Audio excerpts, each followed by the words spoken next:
It's an ML Sports Take here on a Monday, kicking your week off at Rosie's Corner. Stop on by. They've got the Lunas, they've got the hot and cold subs, they have pizza wing combinations through the roof, and Fish Friday coming up in a few days as well. They have the fish and mac and cheese Thursdays, obviously Friday, the hot day, but you can put the mac and cheese, the coleslaw, the french fries with that fish for lunch and dinner as well. They'll cater, they'll deliver to you. They've got the comfort foods, non-comfort season. What I mean by that is your stuffed shells and, some of the fried shrimp and stuff like that. So stop on by. Rosie's is a great place to be. Shop local, eat local, gift cards for dads and grads. It's all here at Rosie's Corner. Pick up the great fresh honey, locally made as well, up front at Rosie's. They got all the drinks, the desserts, the grilled chicken salads, unbelievable lemonade, everything going with your sandwich and your other entrees here at Rosie's as well. Route 11 in Brewerton, Rosie's Corner is a proud Platter supporter.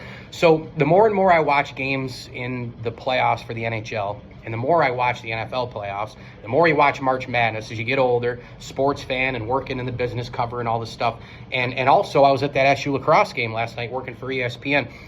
It's amazing the Grand Canyon gap of playing in series versus a one game off, right? You think about Syracuse yesterday in the lacrosse. Horrible first half. They didn't look prepared. They were getting dominated across the board. They were hitting pipe after pipe. McCool was not himself in goal.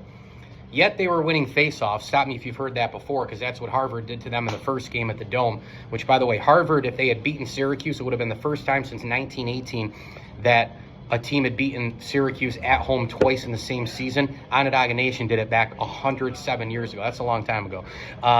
But I'm thinking to myself, one game. Like, this is it. One game. If you're not ready, one game and you're done. Or let's say you play the game of your life and they play an even better game, right? And we've seen that happen in majors before for 4 days where somebody has the best 4 days of their life. Oh, Tiger Woods just had an epic round as well and an epic tournament. Well, sucks for you. But in series, and baseball especially as well, and you're seeing it right now in the Florida-Toronto series for hockey, Toronto wins the first two at home. They look like, far in a way the better team. And they go to Florida with, I think, a lot of the momentum, right? But we know that it's going to be the hardest game ever played for the Maple Leafs. Florida's going to come buzzing in Sunrise. They're the defending Cup champs. They've been to the last two finals. And it's a back-and-forth game. The compete was there by both clubs. Both teams were physical. The stars came out. And it just happened that Florida was the last team to punch. Last night, both goalies were amazing. But again, the physicality, the compete, all of it was there for Toronto. They just couldn't put that one in the back of the net. And Florida gets two. They also outshot Toronto, but systematically it was great for Florida. They were back to kind of closing gaps and controlling the game, controlling the neutral zone, limiting odd man rushes and all the rest, and really limiting the extended plays for Toronto. Well, guess what? The series is now tied 2-2. But if they had played game one only, they'd be gone, right? But that's not how it works. It's a best of 7 series.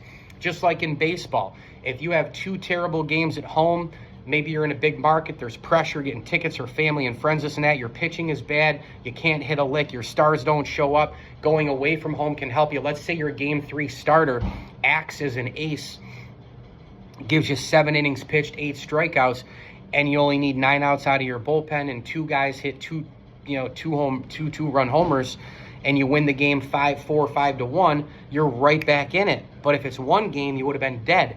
And then in that game last night with Syracuse, they come all the way back. They get 5 goals in 139, although I didn't feel that great when they were down 10-5. But 8-2 at half, you're like, all right, there's still a half to go, some adjustments, this and that. But then as it went on, 10-5, but the 5 goals in 139, battling back. McCool played better. He had some big goals when Cuse was making that run. And then, of course, Harvard gets the goal late. Gate doesn't call timeout.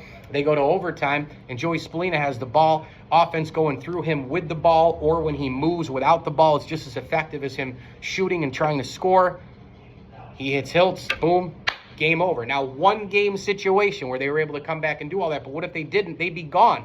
7-game series, not the case. You could play Harvard again. Maybe Syracuse and Harvard play a best of 7, and maybe Harvard wins it, 4-3. But that's not how the cookie crumbles in tournament play. March Madness, men and women, same with lacrosse, men and women. I saw Orange women's lacrosse lost a tough one yesterday to Yale. But again, there's a situation right there where one game, one chance, it's a 9-8 game. They're down. They get an opportunity late. It just doesn't go. I think the shot hit the defender, and that was it. And one game, boom, your season's over. So the Game 7 series, or the best of 7, I should say, is remarkable. You can be down 0-2. Know you can battle back.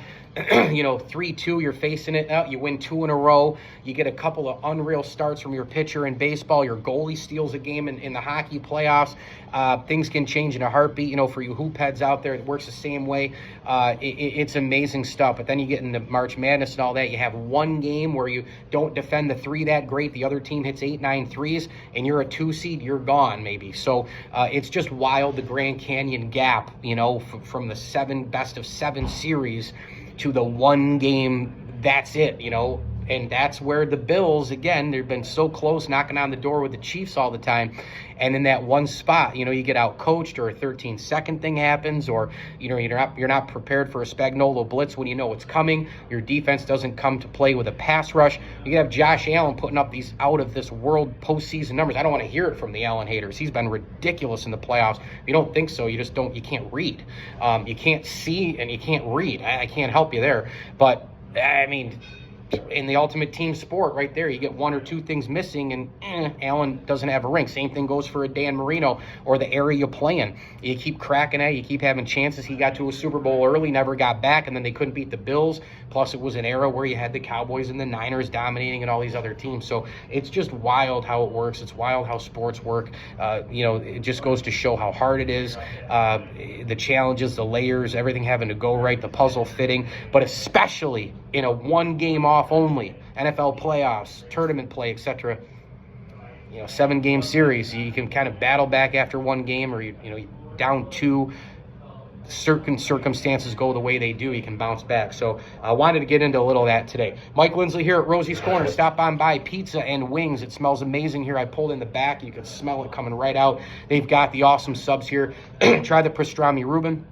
Try the Gold Fever wings.